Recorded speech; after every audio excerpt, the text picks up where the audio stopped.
முருங்கைக்கால ஊறுகாய் கொஞ்சம் டிஃப்ரெண்ட்டாக தான் இருக்குல்ல. எப்படி செய்கிறதுன்னு பார்க்கலாமா?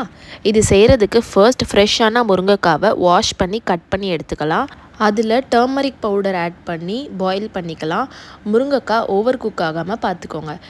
இந்த பிக்கிள் நம்ம முருங்கைக்காவோட ஃப்ரெஷ்ஷில் தான் செய்ய போகிறோம். அதனால் வீடியோவில் காமிக்கிற மாதிரி ஃப்ளெஷ்ஷை செப்பரேட் பண்ணி வச்சுக்கோங்க. செப்பரேட் பண்ண முருங்கைக்காய் ஃப்ளெஷ்ஷை மிக்ஸி ஜாரில் போட்டு பேஸ்ட் பண்ணி எடுத்துக்கலாம். இப்போ ஒரு பேனில் 1 ஸ்பூன் கடுகு, 1 ஸ்பூன் சீரகம், 1 ஸ்பூன் வெந்தயமாக ட்ரை ரோஸ்ட் பண்ணி பவுடர் பண்ணி எடுத்துக்கலாம்.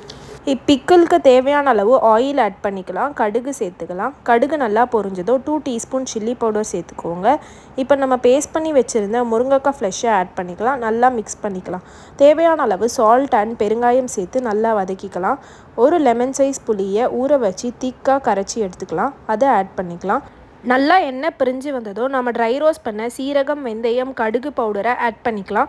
லாஸ்ட்டாக ஜாகரி பவுடர் சேர்த்து ஆஃப் பண்ணிக்கலாம். இந்த ஸ்டெப் ஆப்ஷனல் தான்.